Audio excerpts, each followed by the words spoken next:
আমার জওয়ান যুবক শোনা খুব ভালো করে বোঝেন। ওই কোরআন শরীফের আপনি সূরা আন-নামালের 33 নাম্বার আয়াত থেকে পড়তে থাকবেন, দেখবেন আপনার ব্রেন ওয়াশ হয়ে যাবে। এবার 39 নাম্বার 38 39 এ যাইয়া আল্লাহর নবী সুলাইমান তার দরবারে সমস্ত জিন যার কথা শুনতেন, দৈত্য যার কথা শুনতেন, বাতাস যে সুলাইমান নবীর কথা শুনতেন, আল্লাহর নবী সুলাইমান যদি বলতেন আয় বাতাস পূর্ব দিকে নয় পশ্চিমে চলো, তো চলে যেত। জোরে বলেন। এত ক্ষমতা আল্লাহ দিয়েছিলেন। এখন সুলাইমান পয়গম্বর বলেন কেউ আমাকে উপকার করতে পারবে?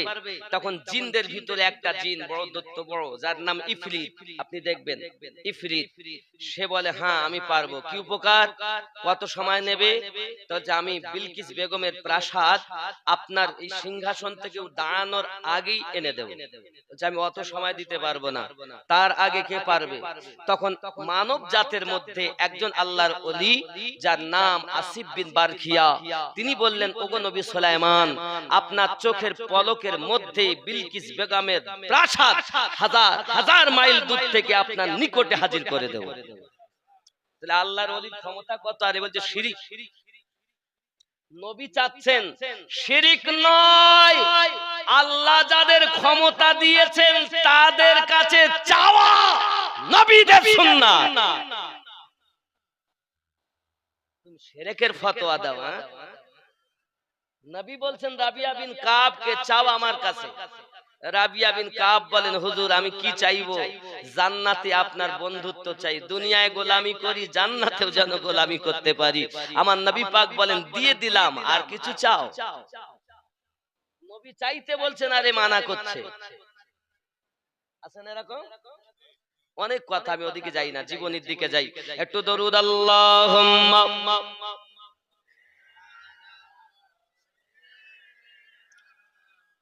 মাওলানা মুহাম্মদ ওয়া আলা আলি সাইয়্যিদিনা।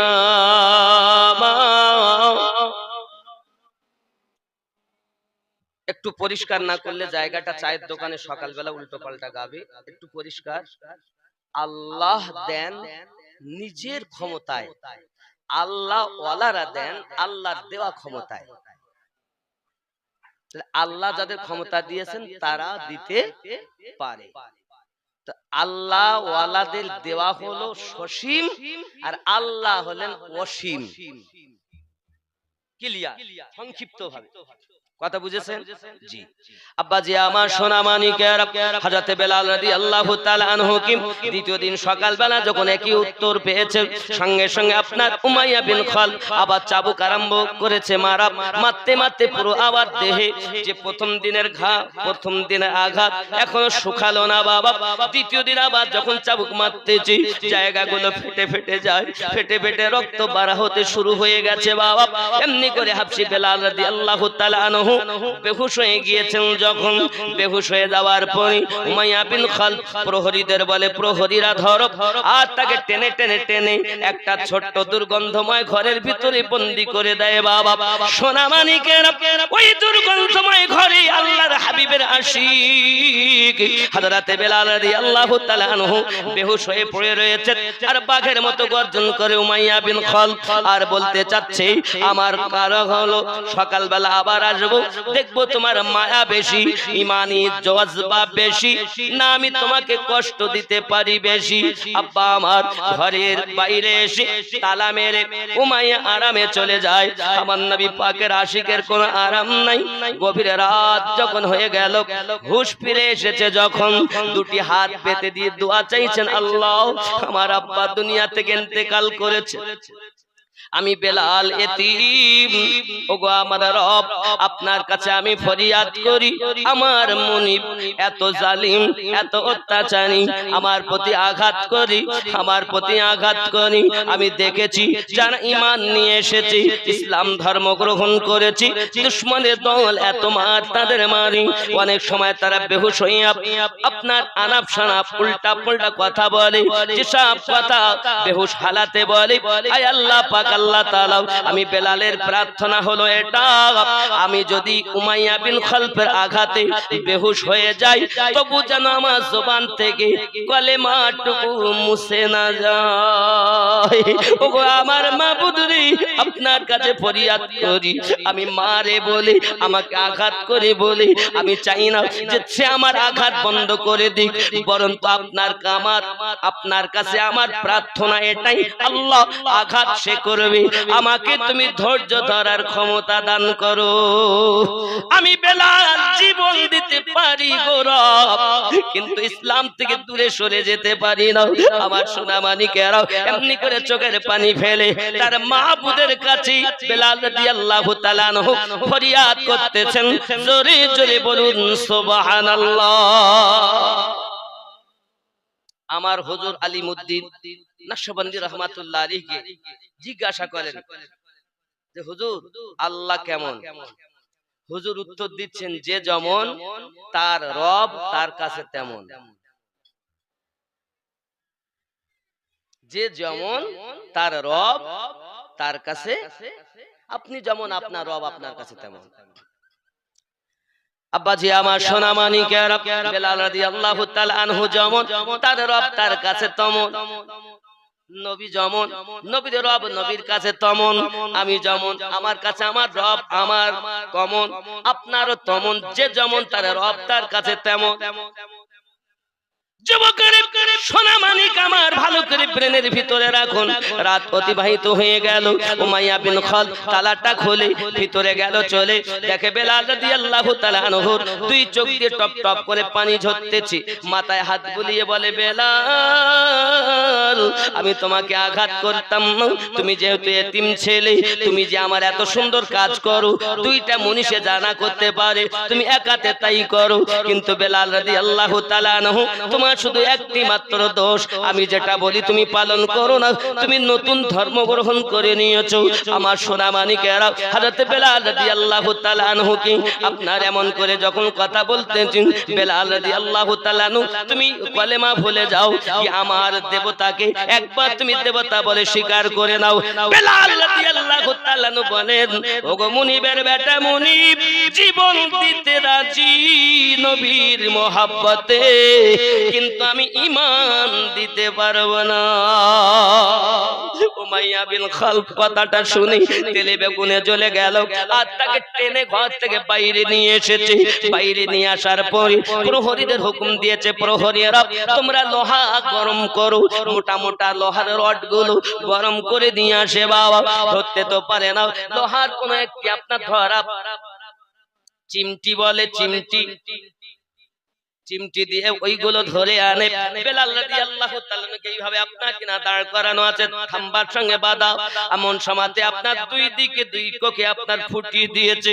বেলাল রাদিয়াল্লাহু তাআলা নূর জবান মোবারকাই, আনতা আহাদুন লা ইলাহা ইল্লাল্লাহু মুহাম্মাদুর রাসূলুল্লাহ, জোরে বলুন সুবহানাল্লাহ। আমার সোনা মানিকেরা, দুইখানা দুই দিকে যখন ফুটিয়ে দিল বাবা, আর দুইখানা আপনার আবার এনে আবার দুটি পায়ে আপনার কিনা দিয়ে দিয়েছে, আবার দুটি এনে দুটি হাতে দিয়েছে। আমার সোনা মানিক হাবশী বেলাল রাদিয়াল্লাহু তাআলা ঈমানের পরীক্ষা দিতেছে। ও সোনা মানিকেরা, রাসূলের পাকের প্রিয় সাহাবী হযরত আবু বকর রাদিয়াল্লাহু তাআলা বলেন, আমি একদা উমাইয়া বিন খালফের ঘরে হাবশী বেলাল রাদিয়াল্লাহু তাআলা কে দেখতে যাই। এমন সময়তে আমি দেখি বেলাল রাদিয়াল্লাহু তাআলা কে উমাইয়া বিন খালফ আপনার চাবুক মারতেছে, যখন বেলাল হাসতেছে তখন, আর চাবুক বন্ধ করে যখন বেলাল কান্না শুরু করে দিয়েছে, তখন যখন বেলাল রাদিয়াল্লাহু তাআলা মুস্তাফা জানের রহমতের দরবারে এসেছিলাম, যখন তাকে খরিদ করে আমি নিয়ে এসেছিলাম, একদা জিজ্ঞাসা করেছিলাম, বেলাল গো, উমাইয়ার ঘরের জ্বালাতন তোমার প্রতি অত্যাচার, তারপরেও তুমি হাসো আর কাঁদো, ব্যাপারটা তো আমার বুঝে আসে না। হযরত বেলাল রাদিয়াল্লাহু তাআলা বলেছিলেন, আবু বকর, উমাইয়া উমাইয়া বিন খালব যখন আমাকে আঘাত করে, আমাকে যখন চাবুক মারে, তখন আমি দেখতে পাই আমার দয়াল নবী উঠে আমার সম্মুখে দাঁড়িয়ে আছেন। আমাকে ডাক দিয়ে বলতেছেন, বেলাল তুমি শুধু আমাকে ভালোবাসো না, আমি নবী তোমাকে ভালোবাসি। ও আবু বকর রাদিয়াল্লাহু তাআলা আপনি বলুন, যার ইশকে আমি বেলাল পাগল, আমার মাসুক যদি আমাকে দেখা দেয় ওই সময়টা আমার আনন্দের হবে না দুঃখের হবে? হযরত সিদ্দিক বলেন সেটা তো আনন্দের হবে, এই জন্য আমি হাসতাম। কিন্তু যখন মার বন্ধ হয়ে যেত আমি আমার মাসুককে দেখতে পেতাম না, আর মাসুক যখন দেখতে পেতাম না আমি বেলাল তখন কান্না আপনার কিনা শুরু করে দিতাম। সোনা মানিক, আপনি মনে করেন আপনাকে নবী দেখে না? দেখে বাবা, দেখে। আপনি কতবার দরুদ পড়েন, আপনি কতবার নবীকে ডাকতেছেন, আমার দয়াল নবী সব কিছু জানেন, দেখে।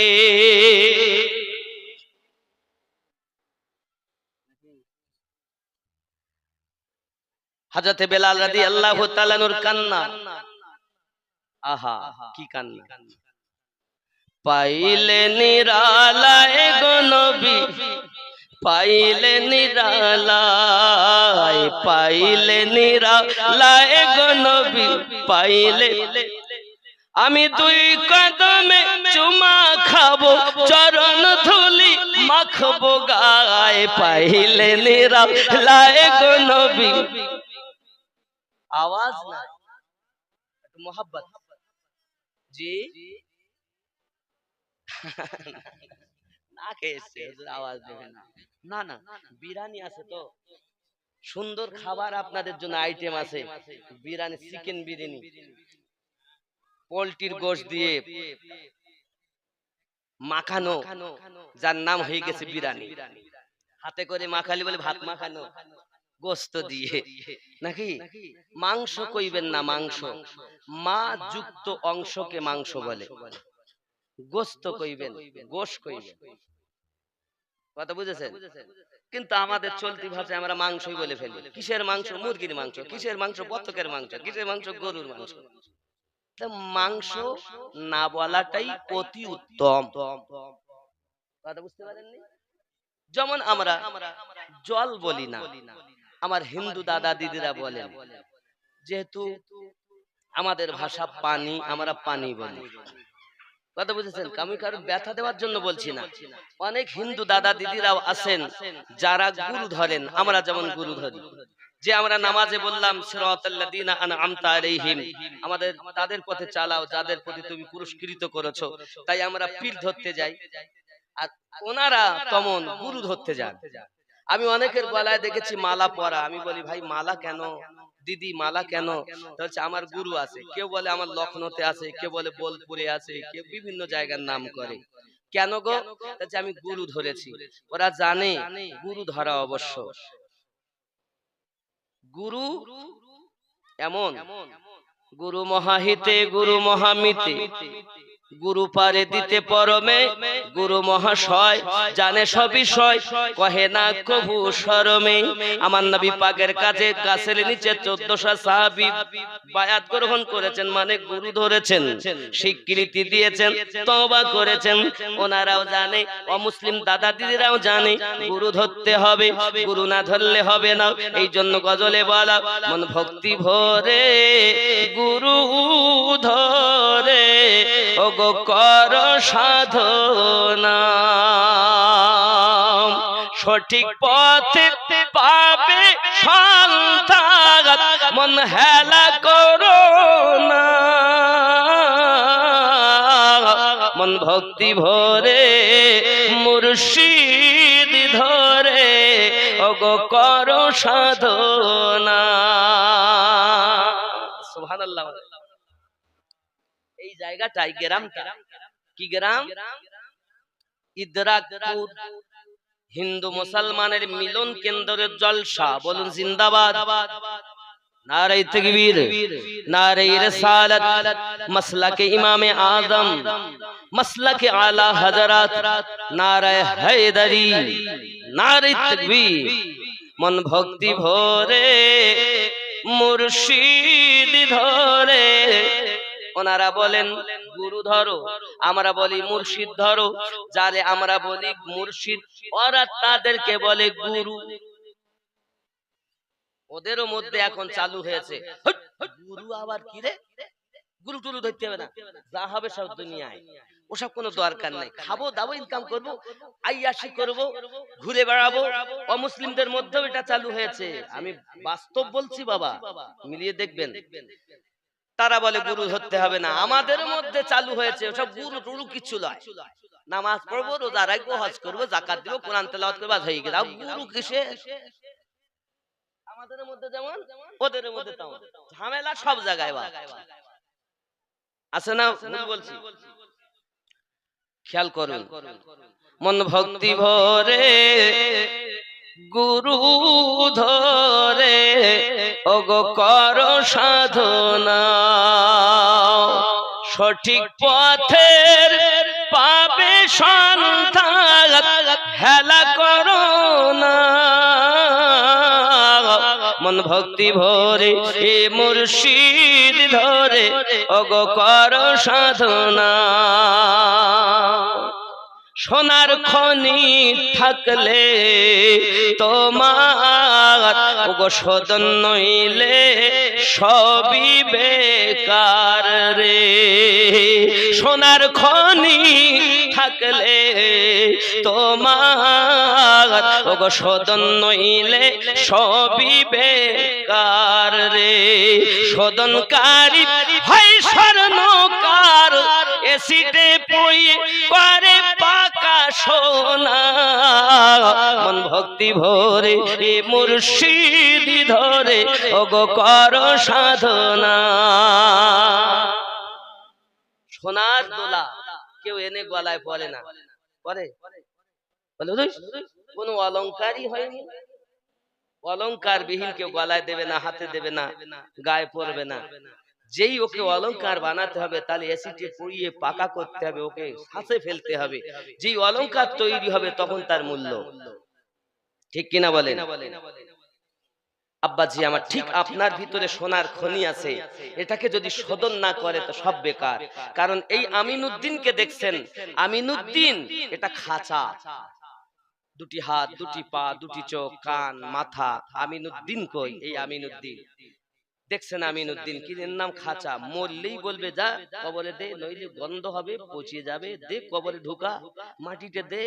ওরা বলবে এক কাজ কর, শ্মশানে নিয়ে যা, পড়িয়ে দে, দুর্গন্ধ হবে, শেষ কর। আর আমরা বলি কবরে দে, মাটিতে দে, নাকি? তাহলে খাঁচার কোনো দাম নাই। আমার মধ্যেই আমিনউদ্দিন আছে, আপনার মধ্যে আপনি আছেন। যেদিন আপনি আপনাকে চিনবেন সেদিন আপনি আপনার রবকে পেয়ে যাবেন। খুব ভালো করে বুঝবেন আমার কথা। যেদিন আপনি আপনাকে চিনবেন সেদিন আপনি আপনার রবকে চিনে নেবেন। এই নিজেকে চেনারই জন্য একজন সিরাতাল্লাযীনা আনআমতা আলাইহিম, সঠিক পথ ধরার জন্য সিরাতাল্লাযীনা আনআমতা আলাইহিম, জোরে বলুন সুবহানাল্লাহ। গুরু ছাড়া কিছু নাই, মুর্শিদ ছাড়া কিছু নাই। যে কাজ আল্লাহ নবীদের কাছ থেকে নিতেন সেই কাজ আল্লাহ এখন আল্লাহর ওলি আউলিয়া বান্দাগণের কাছ থেকে নিচ্ছেন। কথা বুঝবেন ভালো করে। এই জন্য আমাদেরকে যদি এখন সঠিক পথে যেতে হয় তো ওলি আল্লাহদের পথ ধরে চলতে হবে।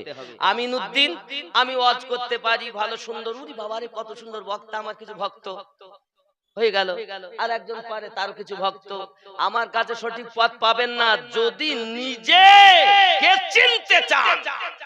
আল্লাহওয়ালা, নবীওয়ালা, কামেল মুর্শিদের কাছে বিক্রি হয়ে নিজেকে চিনে নাও। তাই বলা হয় সোনার খনি থাকলে তোমার শোধন নইলে সবই বেকার। শোধনকারী হয় স্বর্ণকার, এসিতে পুড়িয়ে পরে পাকা সোনা। মন ভক্তি ভরে মুর্শিদ ধরে বড় সাধনা। ফুলের মধ্যে মধু আছে, গোবরে কি তার টের পেয়েছে? ফুলের মধ্যে মধু আছে। আচ্ছা, আমরা আপনারা গিয়ে ফুলের মধ্যে মধু পাবো? দরুদ আল্লাহুম্মা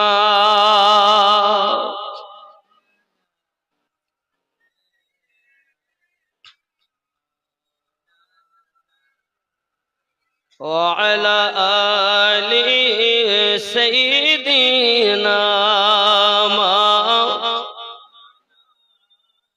বাবাজি আমার সোনা মানিকের হযরত বেলাল রাদিয়াল্লাহু তাআলা আনহু কি এমনি করে কষ্ট দেওয়া হয় বাবা। কিছুক্ষণ পরে উমাইয়া বিন খালফ আবার তাকে জিজ্ঞাসা করে, বেলাল এখনো কি তুমি ইসলামকে ছাড়তে পারবে না? এখনো কি তুমি ধর্ম ত্যাগ করে আমাদের ধর্মে আসতে পারবে না? হযরত বেলাল রাদিয়াল্লাহু তাআলা আনহু বলেন, সম্ভবপর আমার জন্য হয়ে উঠবে না। আব্বা আমার সোনা মানিক এবার করেছে কি জানেন? বেলাল রাদিয়াল্লাহু তাআলা আনহু কি আপনার কিনা এমন করে আপনার ছাদরা বানানোর জন্য ওরে আমার সোনা মানিকেরা গায়ে আবার চাবুক মারতে আরম্ভ করে দিয়েছে। চাবুক মেরে মেরে মেরে মেরে ক্ষত বিক্ষত আবার করে দেয়।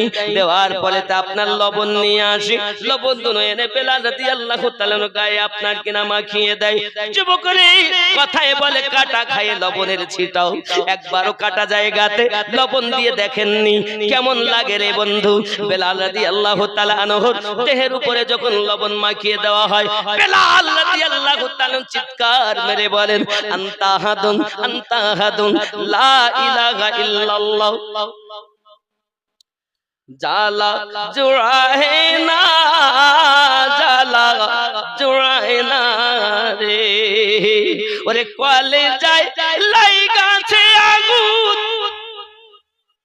আমার নবীর প্রেমে কলে যায় লেগেছে আগুন, জ্বালা জোড়ায় না রে। আমার বন্ধুরে যার জ্বালা প্রেমের জ্বালা অন্তরে গেথে গেছে বাবা, যার জ্বালা ধরে গেছে, এই জ্বালা এমন জ্বালা জাহান্নামের আগুনকে নিভিয়ে দেয়, তার নাম হলো প্রেম জ্বালা। বন্ধু প্রেম করো প্রেম করো প্রেম করো, যে নবীকে তুমি প্রেম করতে শিখলে নাও, ওই নবী তোমাকে আমাকে এক মুহূর্তের জন্য বলেন নাও। আজ তুমি সেই নবীকে প্রেম করতে জানলে না বাবা। দিন রাত নবী আমাদের জন্য কাঁদতেছেন, ওগো দিন রাত কাঁদেন নবী উম্মতের মায়া। কাঁদছেন না? কাঁদেন না? উম্মতি উম্মতি বলে কাঁদলেন নবী জীবন ভরে, উম্মতি উম্মতি বলে কাঁদলেন নবী জীবন ভরে। এখনো কাঁদিছেন নবী, এখনো কাঁদিছেন নবী, পাপী উম্মতের মায়ায় পাইলে নিরালায় গো নবী, পাইলে লাই পাইলে নিরালায় গো নবী। দুই কদমে চুমা খাবো, দুই কদমে চুমা খাবো, চরণ ধুলি মাখবো গায়ে, পাইলে নিরালায় গো নবী। আব্বাজি আমার সোনা মানিকেরা বেলাল রাদিয়াল্লাহু তাআলা আনহু হালাত এমন হয়ে গেল বাবা, এমন পরিস্থিতি আপনার দেখা যায় না, যেই কিনা লবণগুলো মাখানো তাদের সাধ্য মতো হয়েছে। এবার লঙ্কা বেটে এনেছি, মানে ঝাল বেটে এনেছি, মরিচ বেটে এনেছি, আনার পরে সেটাও দেহতে মাখিয়ে দেয়। মানুষ হয়ে মানুষকে এত কষ্ট দিতে দেখা যায় না। হাবশী বেলাল রাদিয়াল্লাহু তাআলা আনহু জমিনেতে পড়ে পড়ে শুধু আনতা হাতুন পড়েই চলেছেন। এদিকে আপনার আবু জাহেল একটা মিটিং ডেকেছে, উমাইয়া বিন খালফকে সেখানে ডাক দিয়েছে। উমাইয়া বিন খালফ সেখানে উপস্থিত হয়ে যায়। এমনি করে আবু জাহেল তাকে জিজ্ঞাসা করে, আই উমাইয়া বিন খালফ, শুনলাম নাকি তুমি তোমার বাড়ির চাকরকে নিয়ে, তুমি তোমার বাড়ির দাসকে নিয়ে বড় পরেশান হয়ে আছো, বড় হয়রান হয়ে আছো, তোমার পক্ষ থেকে আমার কাছে অনেক নালিশ আসতেছে। ওগো আমার উমাইয়া বিন খালফ, এক কাজ করো, তোমার দ্বারা যদি না হয় তুমি আমার হাতে সঁপে দাও, আমি দেখবো বেলালের ঈমানের পাওয়ার কত। উমাইয়া বিন খালফ আবু জাহেলকে ডাক দিয়ে বলতে দেন, আবু জাহেল আপনি জানেন না তার ঈমানের জোর কত? আমি কত তাকে আঘাত করেছি, কত তাকে কষ্ট দিয়েছি, কিন্তু কলেমা ভোলাতে পারি নাই। এই ইশকের আগুন যার কলিজায় একবার লেগে যায় জীবন দিতে পারে, কিন্তু কিছু সে আপনার কিনা বাদ দেবে না। এই জন্য আপনার কবি বলেছেন কি, মুহাম্মদ সে वफा तूने तो हम तेरे है, ये जहां चीज क्या है लोह कलम तेरे है।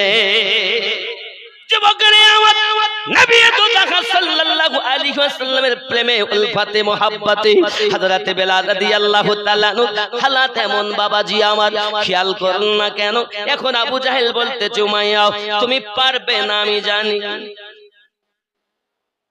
তুমি পারবে না আমাকে দাও তুমি জানো আমার ঘরে